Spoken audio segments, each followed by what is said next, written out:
여러분 안녕하세요. 최근 들어서 국내에서 상속세를 감세해야 되지 않느냐 하는 논의가 시작되고 있는 것 같아요. 얼마 전에 대통령실에서도 그런 발표를 했고 여당에서도 그런 얘기를 하고 있고 중산층 이상의 국민들이 대한민국의 상속세가 너무 많지 않느냐 이런 얘기를 많이 하고 있는 것 같습니다. 과연 우리 상속세가 너무 많은 것일까요? 어떻게 개편돼야 할까요? 먼저 현재 우리나라의 상속세가 부과되고 있는 과세 표준별 세율을 한번 생각해 보시면요. 그림에서 보시는 대로 30억 원을 초과해서 상속을 받으면은 절반 50%를 세금으로 내야 됩니다. 상당히 많은 액수죠. 그리고 1억 원 이하는 10% 상속세를 내야 돼요. 그리고 1억 원에서 5억 원은 20% 이렇게 세금을 내야 됩니다. 그러니까 이 세율 자체가 사람에 따라서 많다고 생각하시는 경우도 있겠죠.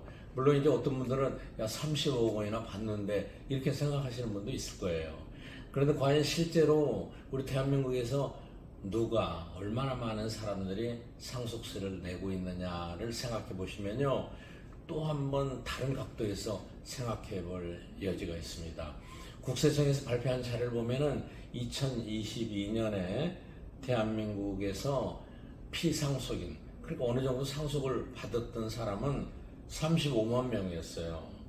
근데 35만 명 중에서 과연 얼마나 많은 사람들이 세금을 냈느냐, 이 자료를 보시면은 여러분께 놀라실 거예요. 불과 15,760명밖에 안 됐습니다. 그러니까 상속을 받는 그 많은 사람 중에서 불과 4.5%만 세금을 냅니다. 나머지 95%는 세금을 안 낸다는 얘기죠. 나머지 95%는 상속세 과세 구간에 들어가지 않는다 이런 얘기죠. 그런데 실제로 물론 1억 원 이하를 상속받는 사람들이 그렇게 적으냐 이렇게 말할 수도 있는데 사실은 과세 표준 이전에 여러분이 잘 아시는 대로 공제를 해주는 게 많이 있습니다. 인적 공제, 배우자 공제, 자녀 공제 여러 형태의 공제가 있어서 세금을 내는 사람이 이렇게 적다는 얘기는 상속을 1원이라도 받는 사람이 이렇게 많지 않다라는 뜻이 아니라 상속세를 납부하는 수준 이상의 상속을 받는 사람이 불과 4.5%밖에 안 된다 이런 얘기죠. 그런데 또 이 자료를 조금 더 자세히 보시면요. 과연 50%의 상속세를 내는 사람이 얼마나 되느냐. 2022년에 국세청 자료에 보면은 30억 원을 초과해서 상속받은 액수가 아니라 과세 표준이 30억 원을 초과해서 50% 과세 표준의 50%의 세금을 낸 사람은 955명에 불과했습니다. 전체에서 정말 작은 숫자였죠. 그러니까 대한민국이 상속세가 많다, 50% 세율이다, 그거는 맞는 얘기입니다만은 실제로 50%의 세금을 내고 있는 사람들은 불과 얼마 되지가 않죠. 그러니까 이런 자료를 가지고 생각해 볼 때 많은 분들이 그러면은 1,000명도 안 되는 사람을 위해서 세율을 낮춰야 되느냐 이런 논쟁을, 이런 이의를 제기할 수가 있습니다. 그래서 제 생각에는 상속세 감면 논의는 우리 경제가 발달하고 사람들의 부의 축적이 많아질수록 어느 정도 상속은 허용되는 게 맞죠. 그리고 상속 재산을 모으는 과정에 근로소득세도 세금을 내고 여러 가지 형태의 소득에 대해서 세금을 내니까 이중과세다 이런 논쟁도 당연히 있을 수 있죠. 그런데 상속세는 뭡니까? 부를 아무런 노력 없이 부모로부터 받아서 상속하는 부의 세습을 방지하고 또 소득의 불균형을 해소하기 위해서 만들어진 제도죠. 그러니까 제 생각에는 세율을 낮춘다는 것보다는 사실은 과세 표준을 조정하는 게 맞습니다.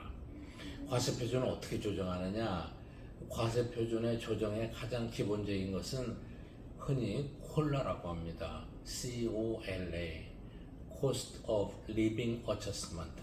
그러니까 생계비 수준을 고려해서 이 과세 표준을 정해야 된다 이런 얘기입니다.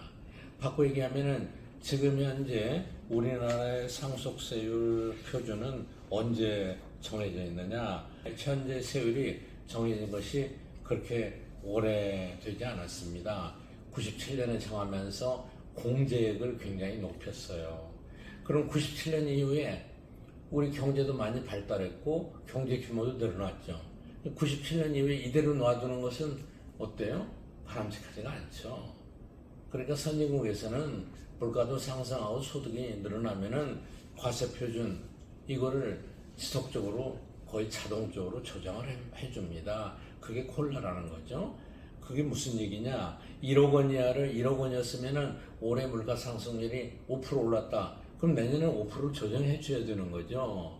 그래야만 97년 당시에 설정할 때 기준하고 실질적으로 맞게 되는 거 아니겠습니까? 오래전에 설정해놓고 이거를 전혀 조정을 하지 않으면은 국세청은 그냥 명목적인 가치가 올라간 것만 세금을 부과하게 되니까 실질적으로 납세자 입장에서 볼 때는 많은 부담이 되는 것이죠. 사실은 이것은 근로소득도 마찬가지입니다. 우리나라 근로소득에 대한 세율도 만만치 않죠. 여러분 근로소득자가 많은데 연말 정산할 때 어떻게 돼요? 우리나라 경우에는 아주 고소득자 5억 원을 초과하면은 42%를 내야 됩니다. 그리고 1,200만 원에서 한 4,600만 원, 5천만 원 미하로 15%를 내야 되는 거예요. 그런데 여기 콜라를 적용하면 어떻겠습니까? 제가 말씀드리는 것은 이 기준이 영원 불변해서는 안 된다는 것이죠. 이 기준을 세팅을 했으면은 그 다음 해부터 물가 상승이 올라가면은 그거를 거기에 맞춰서 조정해 줘야 된다는 얘기입니다. 그러니까 오늘 얘기를 정리한다면은 최근 우리나라에서 세금 감면에 대한 논쟁이 일어나고 있는데 저는 경제가 발전하고 소득 수준이 늘어나면은 이 과표, 세금을 부과하는 기준이 계속해서 그거를 반영해서 변경돼야 된다고 생각합니다. 그 변경의 기준이 어떻게 되느냐? 생계비, 물가 상승률을 고려해서 적용이 돼야 된다는 것이죠. 이것이 더 중요하지 우리 세율이 50%가 너무 낮으니까 30%로 낮추자. 이렇게 되면은 많은 국민들이 어떻게 생각하시겠어요? 아까 얘기한 대로 그거 부담하는 사람들은 몇백억 재산이고 또는 몇천억 재산이고 1,000명도 안 되는데 이 사람은 왜 세율을 낮추는다? 그건 바람직하지 않다. 이렇게 얘기가 되는 것이죠. 그러니까 상속세, 근로소득세, 또 요즘 종합부동산세도 거론이 됩니다만은 조세 형평과 소득 불균형의 해소 이런 많은 것들을 위해서 세제가 지속적으로 경제 발전이나 소득 수준에 따라서 변경되는 것은 당연합니다. 그런데 그 기준은 세율 자체를 움직이는 것이 아니라 제일 먼저 생계비, 물가 상승률에 따라서 과표 기준을 과세 구간을 먼저 변경하는 것이 바람직합니다. 저는 최근에 논의가 이런 제가 말씀드리는 과표 구간의 조정으로 발전적으로 정리가 됐으면 더 바람직할 것 같습니다. 여러분 감사합니다.